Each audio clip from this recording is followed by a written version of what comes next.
Hello and welcome to another Doctor's Assistant 1 video. Today I'm doing another Doctor Who classic review here on the channel. Hopefully this time my dad screaming in the background won't be a thing. That was what that was. If any of you guys have actually watched my Planet of Evil review, that's what that stupid noise was in the background. Sorry for that again. But yeah, just finished watching this one, and yeah, it's well, we'll figure out what I think about it in a minute. But yeah, what was I gonna say? Firstly, you've got, interestingly enough, in the packaging, this like sticker which only ever really appears on another release, which is Genesis Daleks, and I'm under the assumption that I don't think any of the other classic series episodes have any stickers. I don't think on them. Comment below if there are any others. But it says Sarah Jane Smith's final classic story, and this released way back when, Sarah Jane and Elizabeth Sladen actually reprised the role in School Reunion. This DVD kind of came out around then. And I became a fan, or, well, not a fan, but started getting into classic Doctor Who during sort of 2007, so around Series 3. So this is one of the earliest ones that I picked up, and I might have watched it years ago when I was younger, much like how I watched Planet of Evil, I think, years ago. But when you're young, the way that the stories are and the way you retain information is just so different. But anyway, yeah. So you've got Doctor Who, the Hand of Fear. You've got this sort of purple and dark blue motif, which I think really works for the cover.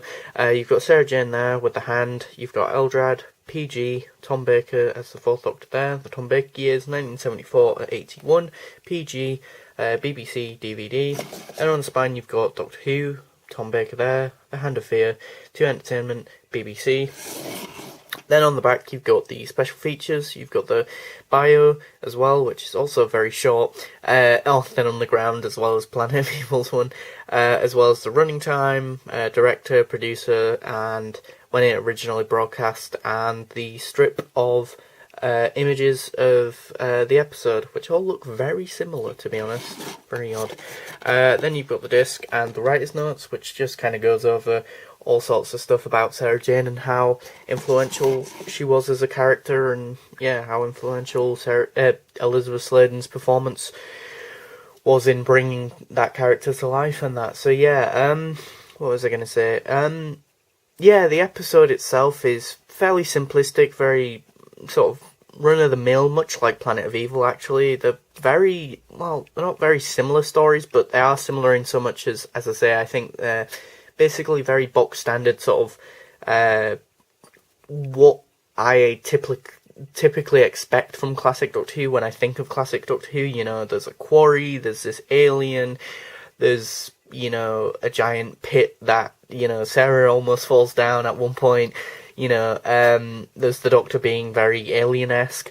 Although one thing that is very odd and very noticeable or notable about this story is that I think this might, comment below if you do know this, but be the first time that the Fourth Doctor, as played by Tom Baker, ever actually says out and out that he actually cares about someone. Because Sarah says to him, "Oh, the reason why I'm following you, Doctor, is because, you know, I care about you," and that, and then he says, "Oh, well, I care about you too, Sarah."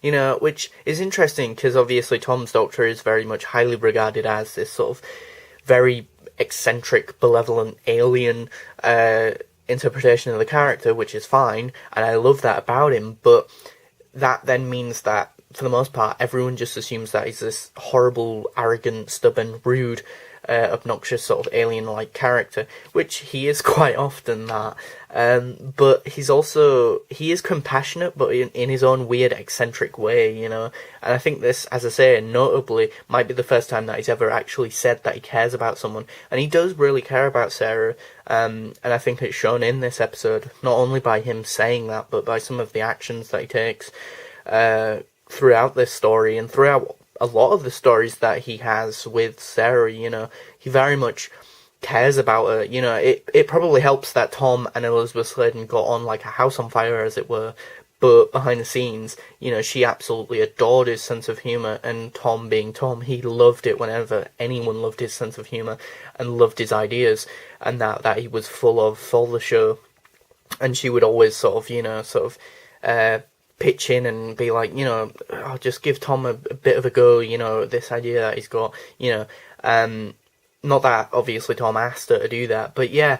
So their off-screen and on-screen relationship and or chemistry is, just phenomenal. And that, if you didn't already know that for whatever reason, Eldrad, I love the female design of Eldrad. I'm not too keen on the male sort of a design of Eldrad. It looks that actually, although it looks more alien, it actually just makes it look way less believable, and it looks more cheap. It looks more sort of like cobbled together and like it's breaking at the seams. Whereas Eldrad as a woman, it looks more humanoid, but it's because actually Eldrad is imitating the first primitive that he ran into and or interacted with when on Earth as just the Hand, which was Sarah. So, which I thought was pretty interesting, very unique.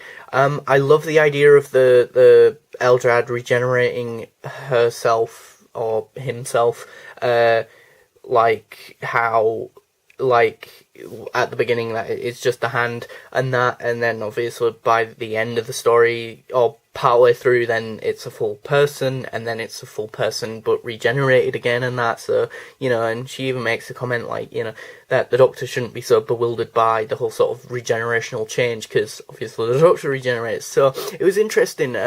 This might be one of the first, if not one of the earliest stories to ever feature an alien race that weren't the Time Lords, that had the capability of regenerating their physical form, which was very interesting.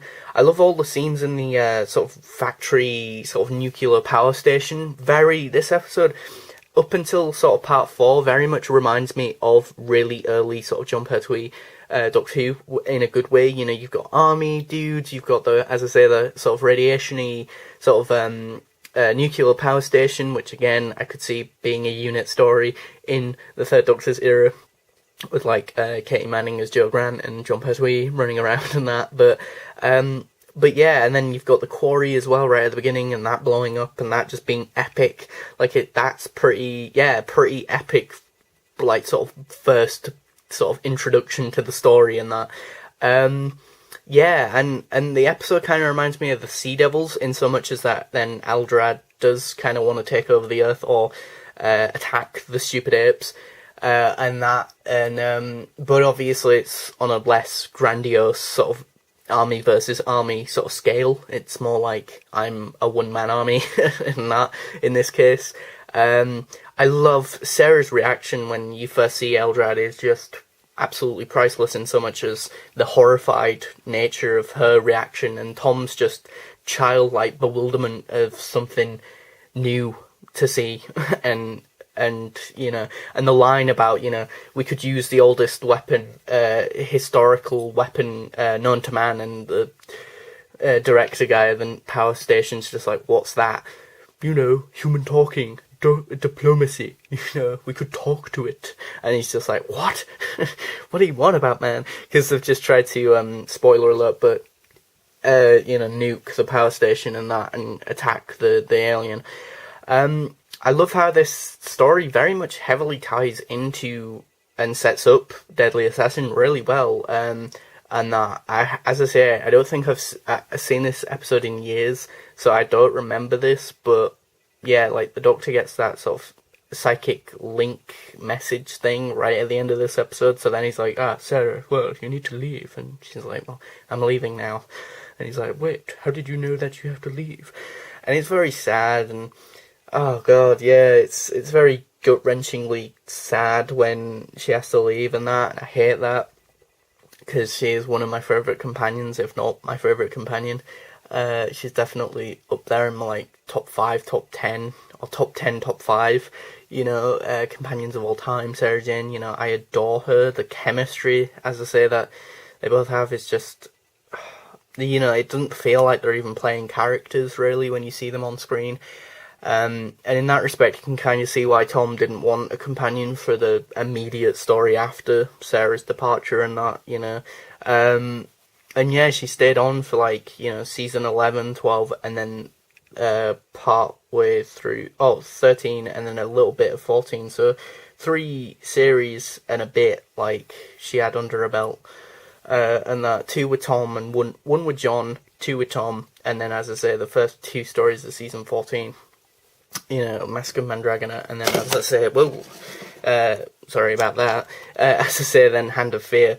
So yeah, I don't know what else to say. I mean, the 4th part is probably the weakest part. The sort of meh, trying to tie up all the loose ends with Eldrad and that, and it's okay. I mean, the conclusion is a bit naff and a bit weak, really. I'm not gonna lie, but then I guess that's always the most difficult thing I think I've found with classic Doctor Who episodes, that they build up this momentum and this pace of sort of intensifying this sort of threat, and then it's really difficult to then just make the conclusion just as satisfying as the sort of threat and the action and that, and the thrill of finding this new threat and this new bad guy and fighting it. But it is quite unique in the sense that, for the most part, the Doctor and Sarah are trying to help Eldrad, and it's quite, as I say, change of pace, up until the last part where, spoiler alert, but you find out that obviously Eldrad's a complete and utter douche and is a bad guy and that, but he gets his comeuppance, as it were. And then also the twist at the end of, as I say, this story, and must have been a gut-wrenching sort of just, I can't imagine what it'd have been like watching this on original transmission. I'm gut-wrenched. I'm gut-wrenched. I have a gut-wrenching feeling watching it now, however many years later from when this originally transmitted, and I know that Sarah Jane's going to come back in, School Reunion and in the Sarah Jane Adventures, Sarah Jane Adventures, the spin-off and that. But even so, it's just the end of an era, really, She's never going to meet Tom Baker's Doctor ever again. And that, for me, is, my favourite Doctor and one of my favourite companions. And that's what I think gets me in the feels, as it were. But yeah, it's very, sort of weird juxtaposition. You've just tied up all the loose ends of sort of this particular story. Then you're setting up the next story with the whole sort of Time Lord message in the head, and that he gets sent, the Doctor, and then also leaving Sarah as well, and then he fucks up as well, and he gets the wrong place, which I think is hilarious, and that, I think that's such a Doctor thing to do, but I love the fact that Sarah's just oh wow, he goofed up again, he's done goofed again, and she just takes it on the chin. Granted, she's been doing that since day one with the Doctor, so, but yeah, what else? I think, overall though, this story is quite a box standard story. I do like, however, in contrast to the new series, the exit isn't all grandiose, and there isn't a symphonic orchestra, or an orchestra like Murray Gold's orchestra in the David Tennant era, playing the most gut-wrenchingly profound, gut-wrenchingly and gut-punchingly refound sort of emotional, impacting, music to force you to cry almost, and that, in this, they know that the quieter the scene is, and the more the talent and the actors just act their socks off and are true to themselves as people and the characters they're playing, that then that will make it more emotional than any music could. And I think that is so true, and I think that is what makes the exit, all the more powerful, and that, but yeah, I think if you're new to classic Doctor Who, I think this would be a good jumping on point, as odd as that sounds, and that, because it is the end of a companion's era, but it's not the most convoluted and complex of stories. There is quite a bit of baggage or backstory with the alien character, who I'm blanking on the name of now, but yeah, I'd give Hand of Fear a well-earned 7 out of 10. Thanks for watching, comment, rate, and subscribe.